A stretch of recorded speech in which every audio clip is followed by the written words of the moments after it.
Your voice, your opinion, your community. Fact TV, free speech protected.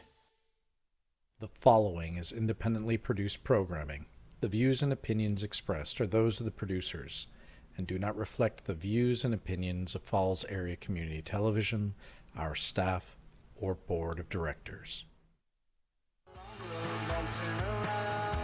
Secrets in the shadows, lost and found.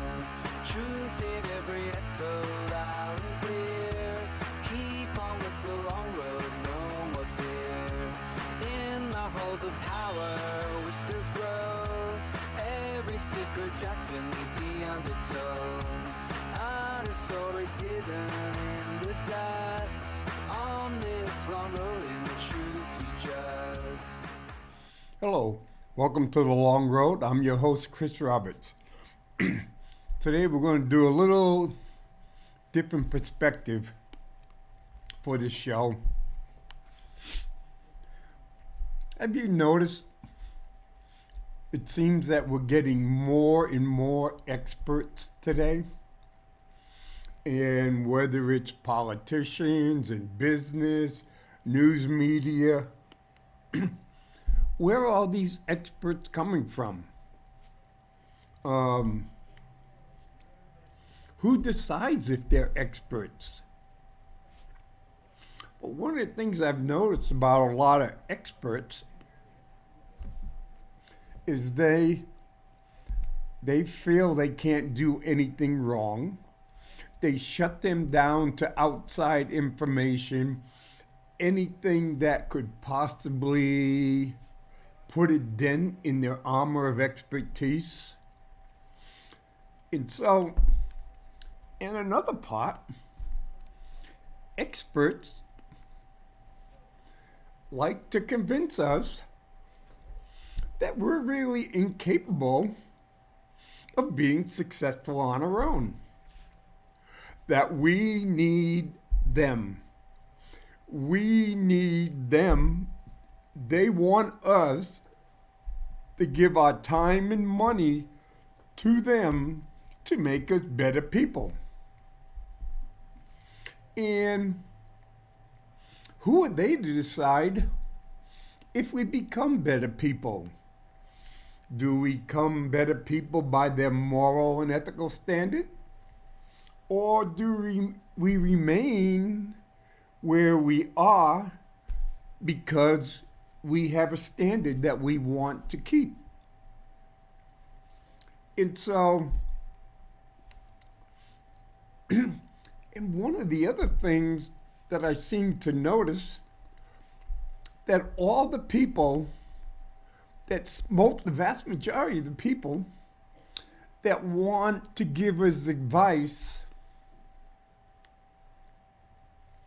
charge us. And when you look at a lot of that advice that they're making us pay for, and payment just doesn't mean cash or money. Payment can be time. Payment can be resources that you could need, you use.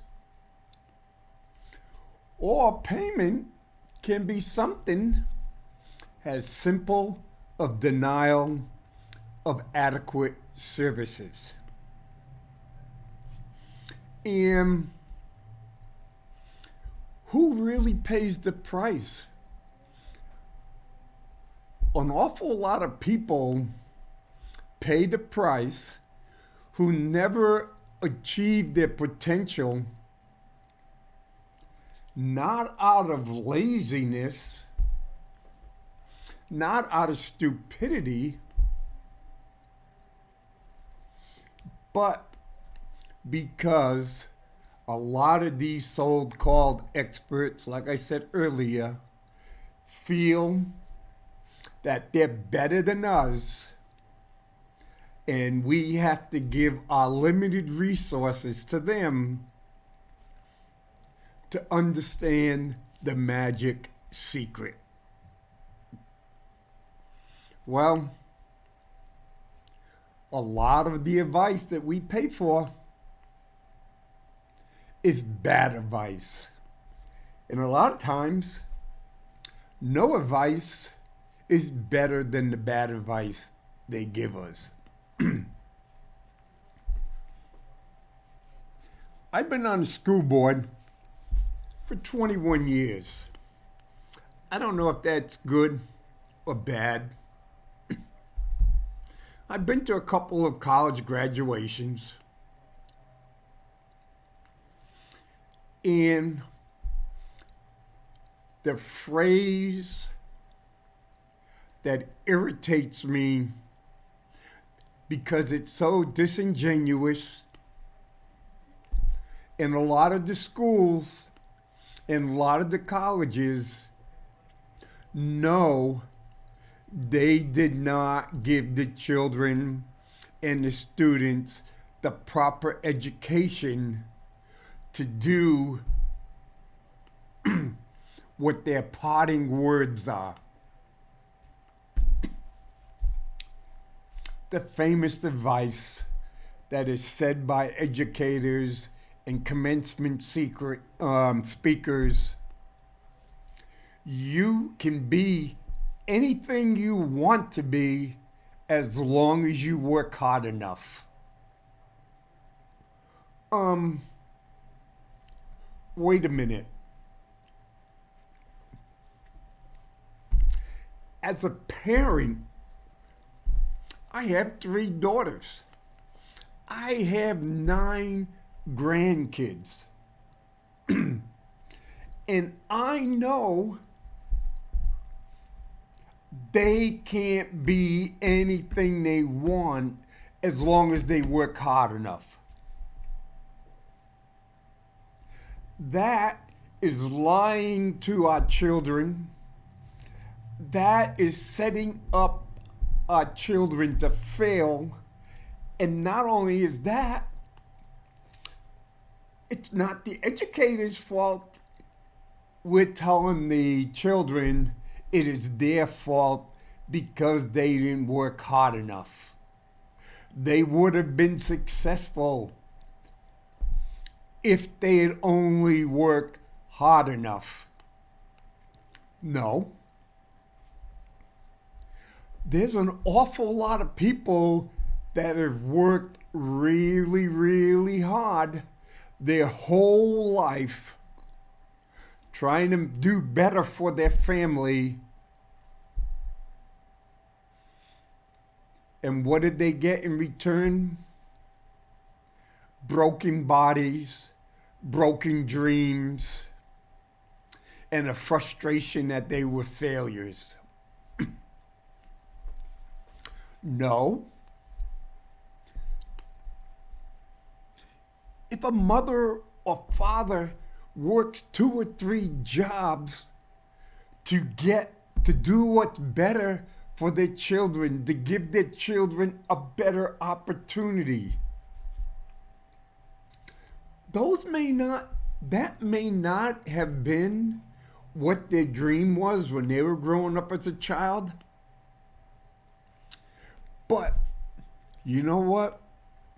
They should be far more respected for their hard work, their love for their children, their morality, and their ethics than someone who may live in a McMansion house. Oh, I paid $2 million for this house, but I worked hard and I screwed people over. I achieved my dream at other people's expense, at other people's dreams. To go along with that, if you can dream it, you can be it. No. We all know as kids, we dream a lot. I dreamed of Superman. I dreamed of winning the Medal of Honor. I dreamed of doing this. Okay? Little kids know that dreams are they're not possible. They're not all possible. Why? Well, where I grew up in Massachusetts, there's a lot of Portuguese people there. So mom is about 5'1", 5'2". Dad may be about 5'3", 5'4". Oh, they have a daughter. The daughter is watching the Olympics and she says, Mom, I want to be an Olympic volleyball player when I grow up. So some coach will tell mom, you spend a lot of money and send it to my school and we'll increase her chances of becoming Olympic volleyball player. Technically, quote, we're not lying. We're saying we're going to increase her chances. She may have less than 1,000%. You know, with hard work and coaching and all this, she might have less than 100%. When mom could have saved that money and maybe helped her daughter do something else. Or they have a son. And the son goes, yep, I want a professional basketball player. And the coach over here is running this school, this training school, says, I have a chance. Spud Webb was 5'4". We had another guy who was 5'9". Okay? I may grow up to be 5'5". So if Spud Webb can do it, I can do it. The coach says all I have to do is work hard. If I want it hard enough and I'm willing to work it hard enough, I can be it. Technically, yes, there's a chance that you can be it. Very slim. Spud Webb, of the thousands of people that played the NBA, he made it. But, we're not going to talk about innate athletic ability. That tends to go with the height. But again, we'll tell the individual, little kid, 9, 10 years old, if you can dream it, you can be it, as long as you work hard enough. So if you forget about everything else in your life and just concentrate on making the NBA, you can do it. If you don't make it, it's because you were not focused enough. Wait a minute. Aren't parents, aren't adults supposed to be looking at the child's abilities and say, hey, aren't we supposed to expose children to as many different experiences so they can decide, oh, maybe I want to do this? You know, colleges say, hey, yes, you need to go to college. If you come to my college, we will give you an education that will allow you to excel in life. With our education and your willingness to work hard, you're going to make it. You will be a great success in life.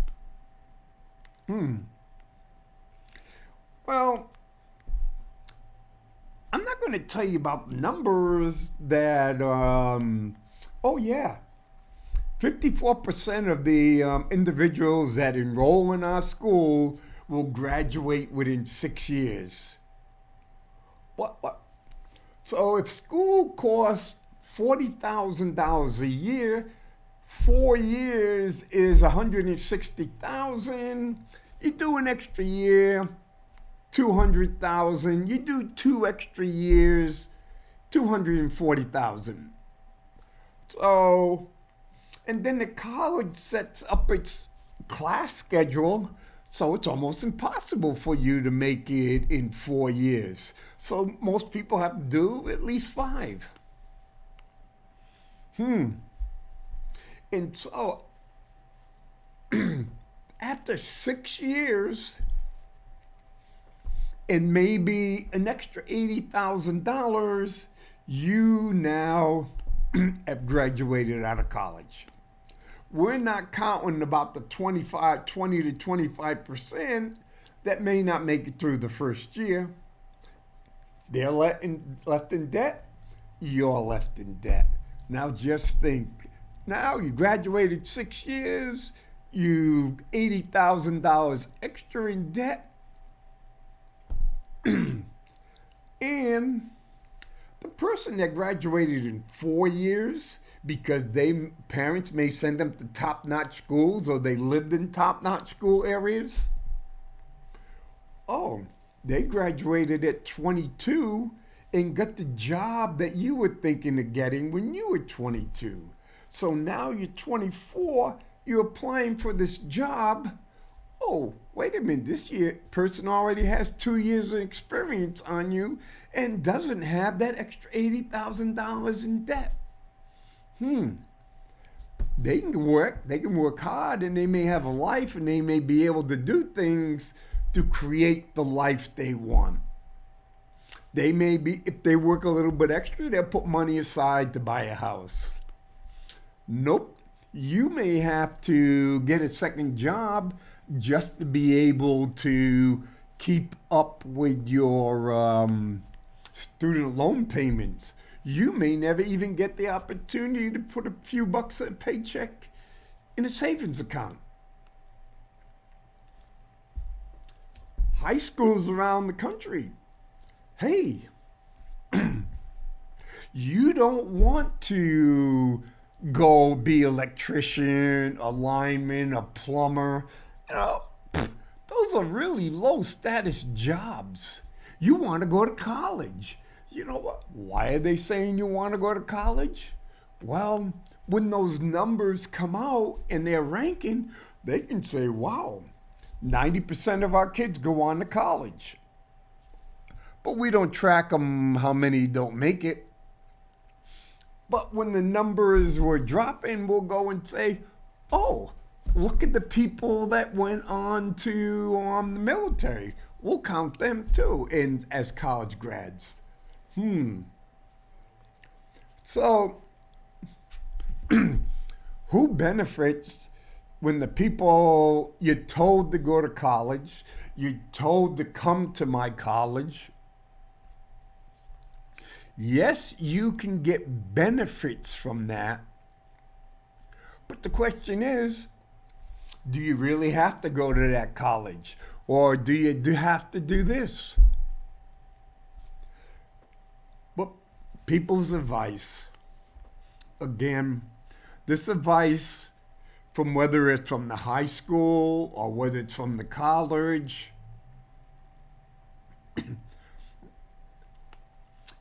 benefits them. It benefits their reputation. It benefits them financially. And then what happens? High schools know that everybody that they send to college is not qualified or even college ready. But since failure rate is not tracked, it looks good. We're sending. Plus, when we send the kids off to college, we tell them in their parting words, or the convention speaker, guess what? If you fail, it's because you didn't work hard enough. You didn't want it hard enough. All these built-in excuses are put in your backpack as you leave high school or college. And the vast majority of students are quickly forgotten. Go to high school reunions, and in most high school reunions, it's only the cool kids and teachers' pets that show up. Yes, there'll be some of the kids that will go, wow, I never expected you to be successful. What? No, I didn't see it in you. How did this happen? That's a good question, because I was really choosy in which advice that I took and which I disregarded. Here's another piece of advice that goes and irks me at times. When someone is writing a book and is on a book tour, or someone is trying to convince you to do this or do that, how many times have you heard, if I can do it, you can do it? That is one of the biggest BS things that are heard. Again, setting you up for failure. You know, let's give an example. If I can do it, you can do it. I decided to go out for cross country because I want to get my letter to impress one of the majorettes. So I go out, I'm in a pair of Converse sneakers. We have a 5.5 lap track, cinder, cold. So I go out and run, bang, bang, bang. And the guy's going, hey, you better slow down, because the coach bases practice on how fast you run. Oh, so I slow down a little bit. Then I see the coach go, oh, man, he thinks I'm joking. So I'm running. I did a 5:04 mile. Never ran before or anything. Okay. Couple weeks later, the third time I ever ran a race, cross-country race, I won.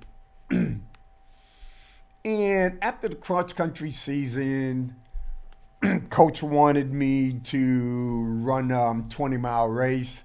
My goal was to reach if I could make 20 miles, and it was a marathon. Wanted me to go 20 miles on the marathon, and then I would drop out. My best to make the 20 miles. So I said, okay, I'm doing the 20 miles. Oh, this stuff's pretty easy.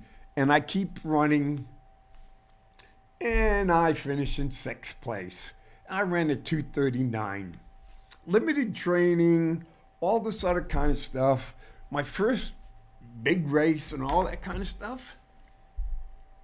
Oh, I would have been a total butt if I wrote a memoir and said, if I can do it, you can do it.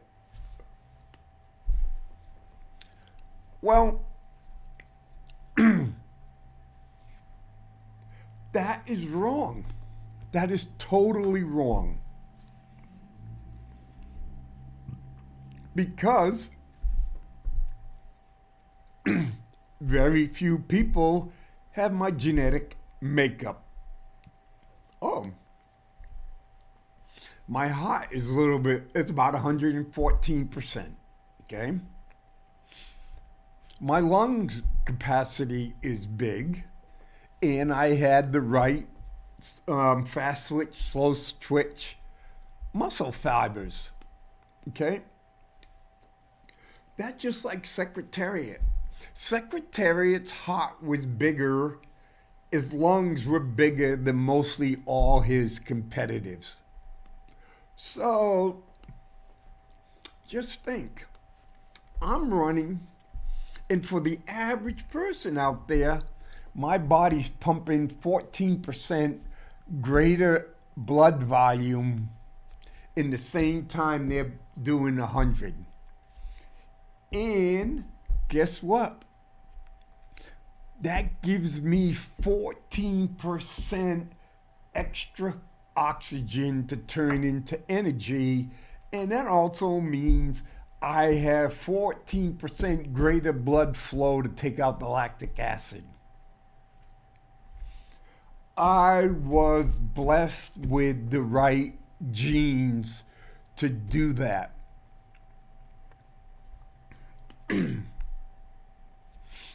When I ran Boston in 2.5 hours, that put me faster than 99.5% of all other people that ran the marathon. Again, yes. Did I have to work to get up to that? Yes, I had to work. But even if I didn't work that hard, I still had the ability to beat over 90% of other marathoners. So just because I did it doesn't mean everybody else can do it. Anybody else can do it. Because what I'm saying, I know I did it because of my genes. I know I did it because my psychological makeup. And now I'm going to you and saying, hey, if you can't run a 2:30 marathon, that's because you didn't work hard enough. That means you are the failure. Well, oh, wait a minute. Yeah, so what? I'm 6 inches taller than you, or maybe just 4 inches taller than you. My stride may be 3 inches longer than yours. So every 12 strides I do, you got to do 13. Oh, yeah. So I'm 114% capacity. So every 8 minutes that I run, you got to make up a whole minute of energy just to be at the same output that I'm doing. You know what that means? You have to work a heck of a lot harder than me. But based on this advice, if I can do it, you can do it. If you don't beat me, is because you didn't work hard enough. But you're working harder than me. Well, it helps sells books. It helps sell self-help books, memoirs and stuff.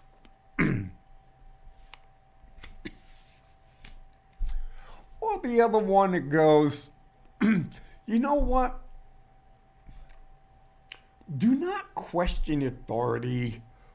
Always listen to and obey a person in authority. Let's see.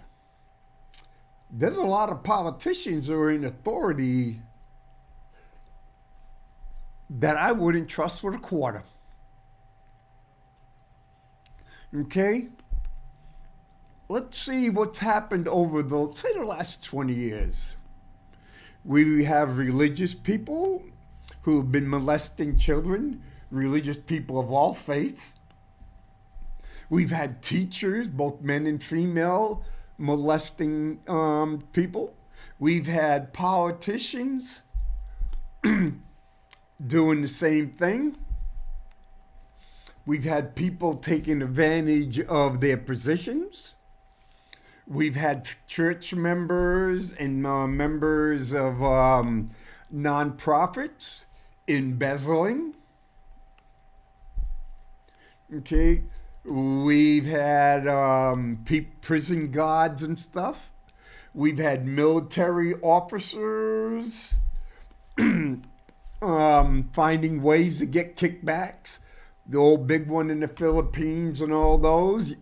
Oh yeah, I'm going to get you this. I'm going to get you prostitutes. I'm going to get you all this. So we have had a lot of people in position of power, authority figures, people that we trust and sometimes trust with our lives and our souls, but they haven't followed through. They've taken advantage of those positions of authorities. So we have gone to wars over lying. We've had generals and admirals making decisions that they knew put soldiers and service members' lives in danger so they could get a good paying job with that company or be put on their board of directors. So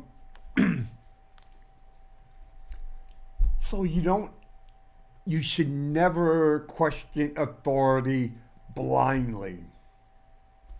We have people right now who says, oh, if such a person says it, I must follow.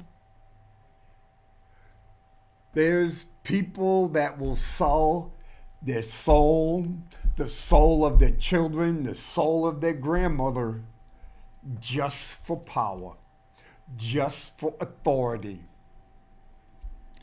And a lot of times, there's people in authority that do not believe in responsibility or accountability.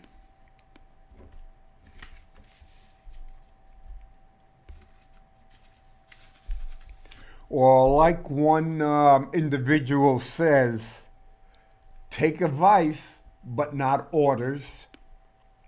Make sure that what you do is a product of your own conclusions. When you take orders and orders alone, you sacrifice your willingness to think for yourself, to make your own moral and ethical decisions. Here's another one. Fake it until you make it. A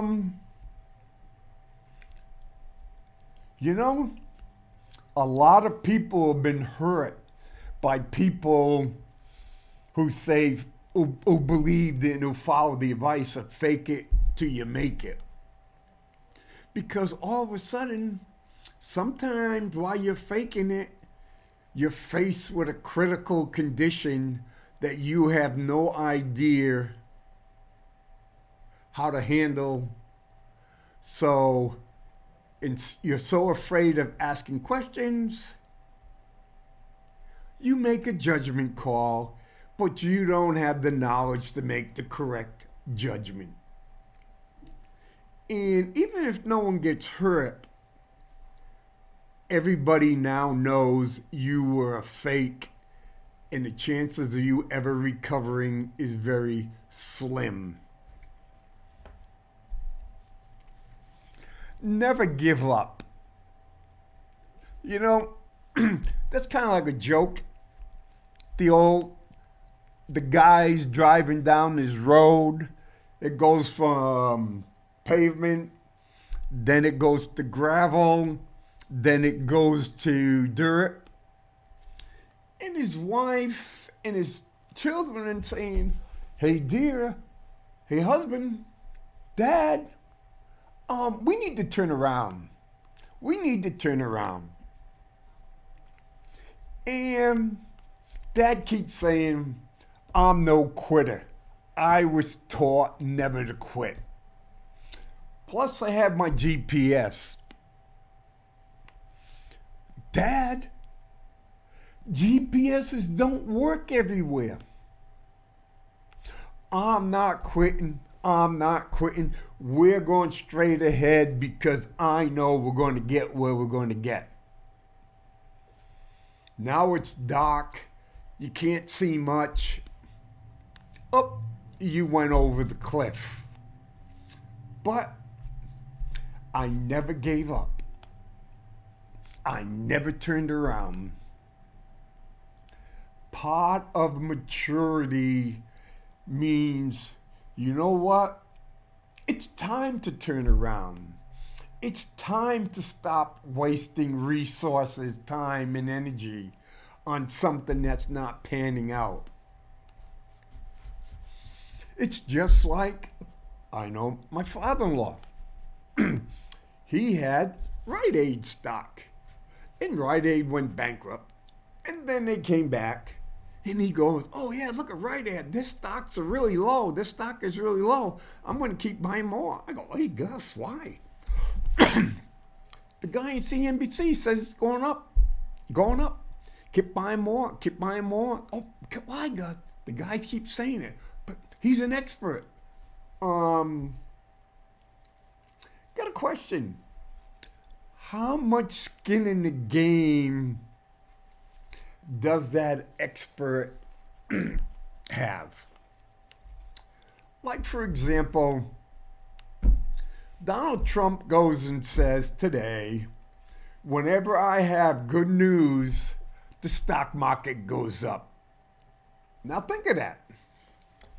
So, if I'm the president, I can say, hey, I've got this good news. I'm going to lower the tariff on China by 40%. Oops, stock market goes up 5%. People that do business with China, their shares go up even more. So people are running in, okay? So I've got all these shares, they just went up 5-7%. So I start selling those shares to people like some of the experts on CNBC says, this is what you need to buy, this is what you need to buy. So the people are listening, buying it. I'm making a killing because my shares went up 5-7% over the past couple of days because Donald Trump said this is what I'm going to do. Okay? Up. Guess what? I changed my mind. I know I said I was going to reduce tariffs on China by 40%. You know what? They ticked me off. I'm going to bring it up 50%. Prices dropped drastically. Oh, man. So now people are going to do one thing. They're going to listen to their broker and they're going to keep buying. Oh, you get a buy in the dip. Get a buy in the dip because it's going to bounce up. Or me, I go, hey, no problem. Cut your losses. I'll buy your shares. Cut your losses. So I buy the shares at a lower price than I originally had them before the good news. And then later on, when more good news is, I will do it. And the cycle goes over and over. So we have experts, bingo, going back and forth. We need to ask, how are the experts benefiting financially? Their advice is bought and sold. The vast majority, there are some good ones out there, but people do not want to listen to someone who tells the truth. If you tell the truth, you're not considered an expert. Or be yourself. What does be yourself mean? Okay, I'm not the same person every single day. So if I'm not feeling the same tomorrow, should I fake it and be who I was 2 days ago? Or if I change, should I fake, quote unquote, being myself? whenever I'm in front of the mayor and then be a different person if the chair of the school board recognizes me as this. So if I'm quote unquote being myself in front of these different people or groups, who am I?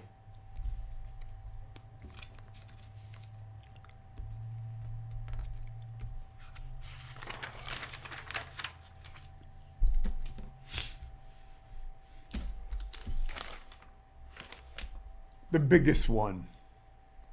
Follow your passion. Follow your passion. What is passion? I can show passion to my wife or someone I love. Okay? When was work supposed to be your passion?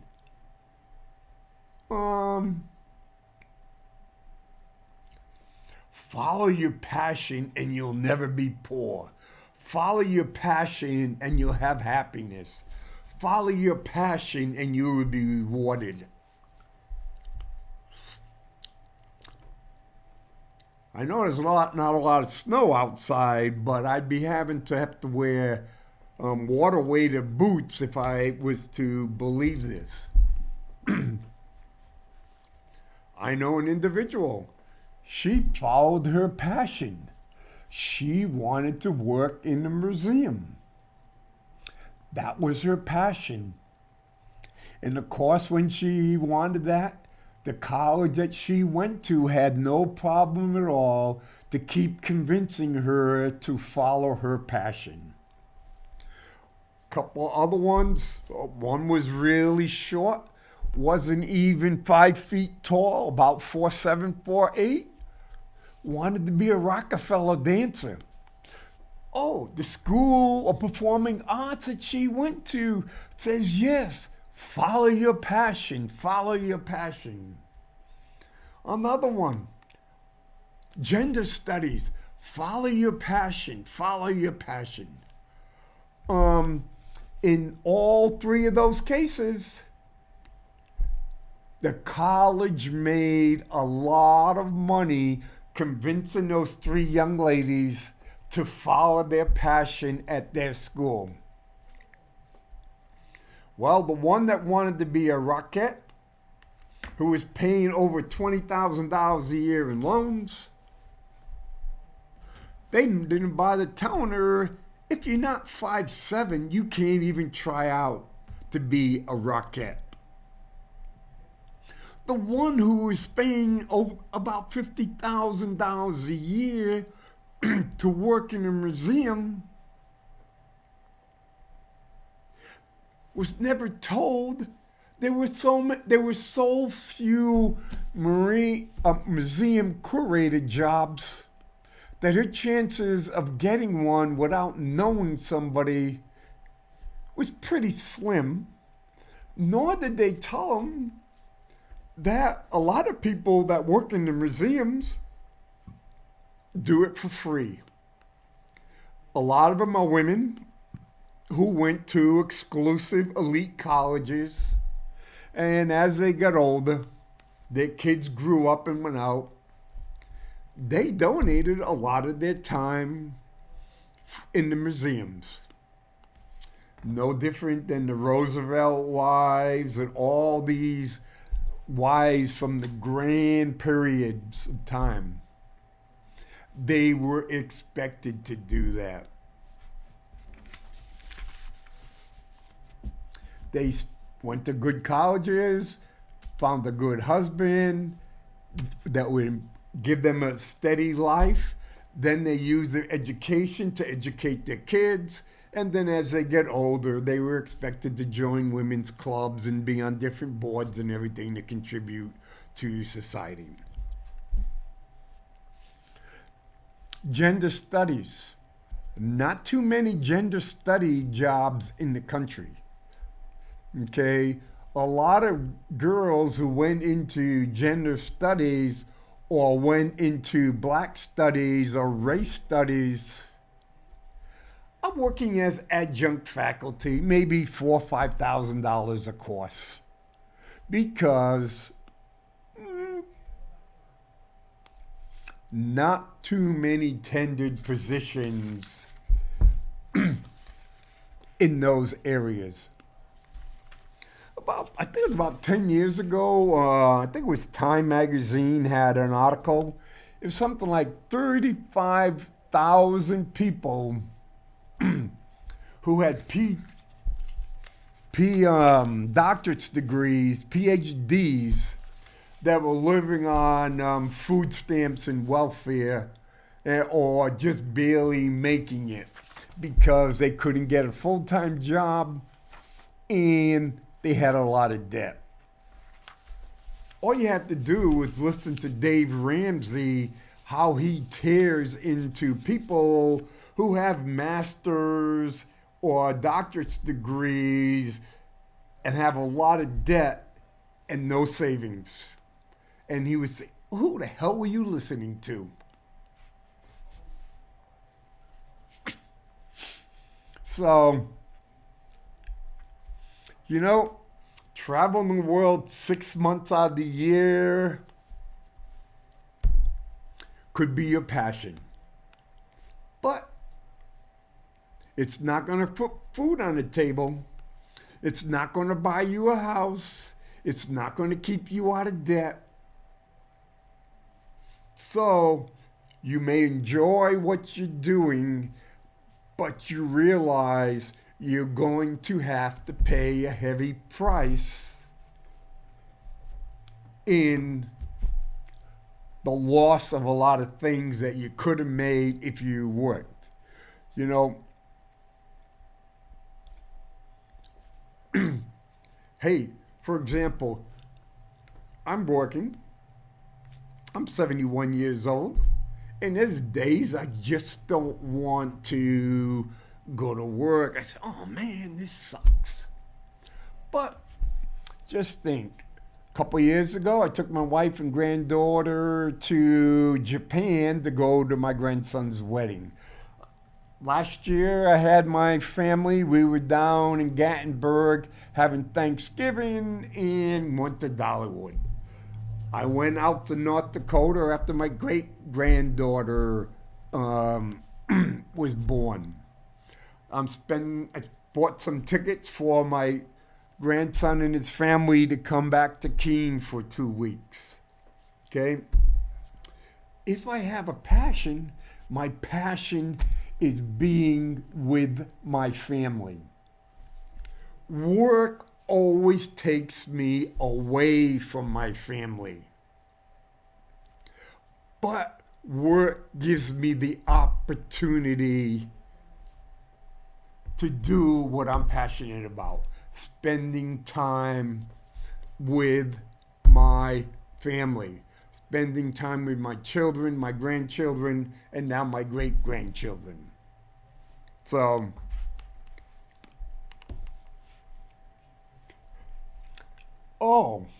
another one. Do not worry. You're young. You have plenty of time. Oh yes. I was just thinking, 1990, August 21st, 1990,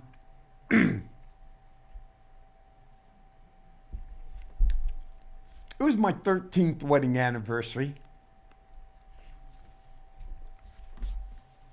I had a 12-year-old, a 10-year-old, and a 7-year-old daughter. I was 36, my wife was 32, and I was at El Toro, and I was standing in the doorway of a C-141 getting ready to head over to the Gulf for the first Gulf War. And I remember looking out there, and I'm going, you know what? This may be the last time I ever see my family. And this may be the last time my family would ever see me alive. Okay, wait a minute. 3 weeks early, none of this was even crossing my mind. Well, when we had a leader who decided that we were going to invade Iraq for some precincts that never even existed,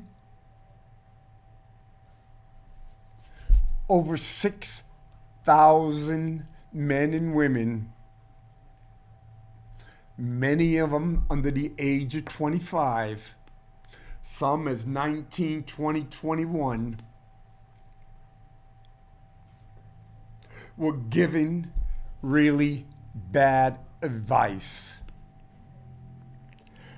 Don't worry, you are young. You have plenty of time. None of us know how much time we have. Nobody.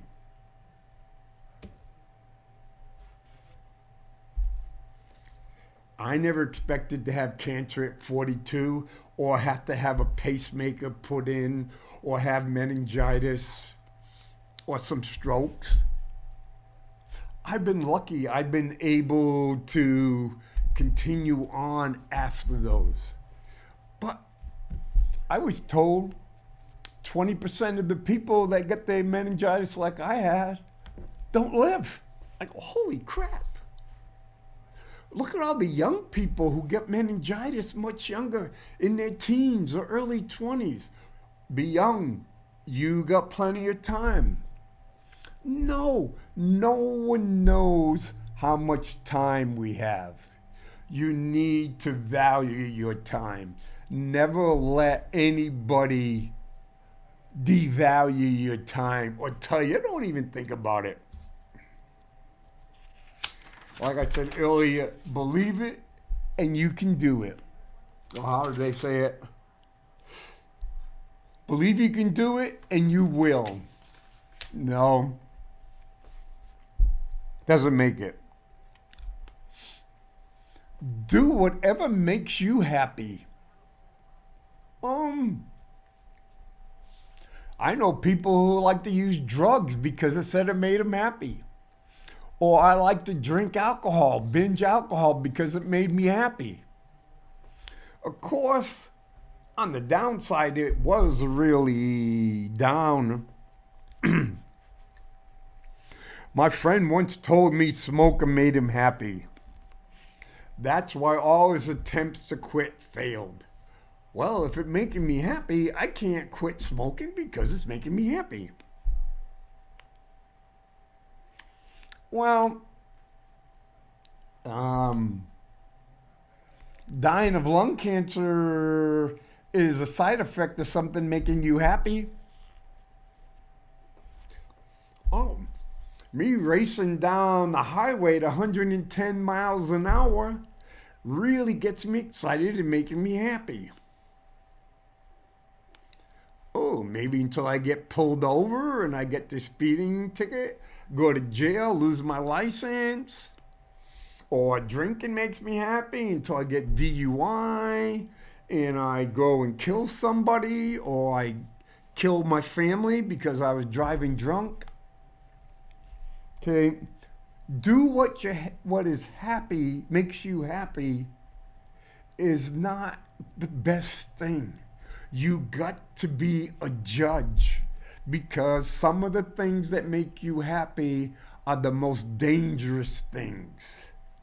And anytime you do something dangerous, you should have weighed the consequences.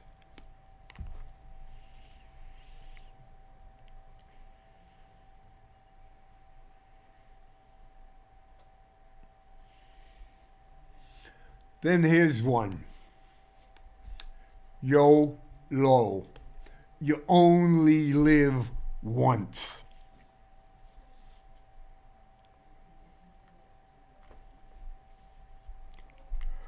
Well,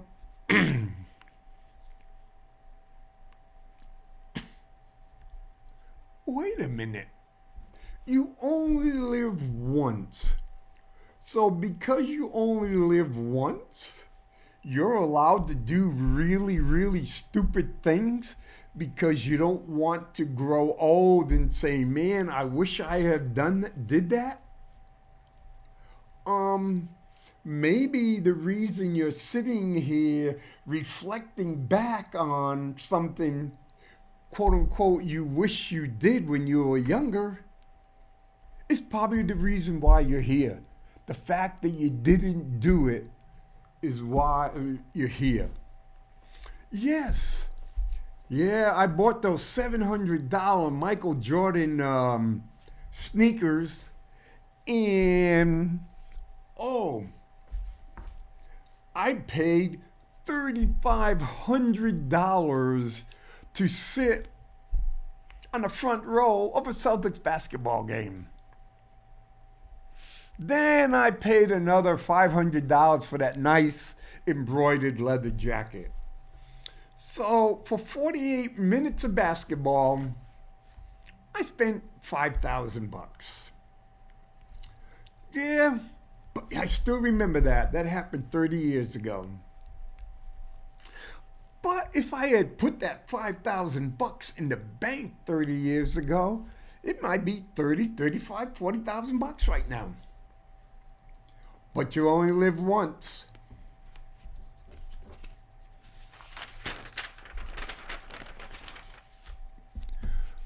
Or get a good job. What is a good job? Hey, there's plenty of people that work for Google and Microsoft and Meta and everything. They thought they had a really great job until last week, when over 14,000 of them were laid off the same day. A great job can turn into a nightmare. But it used to be a good job. But what happens if you follow the advice, get a good job that pays well? But what happens if you hate that job? What happens if you hate your boss? What happens if you don't like your backstabbing people? But you followed the advice. Get a good job that pays well.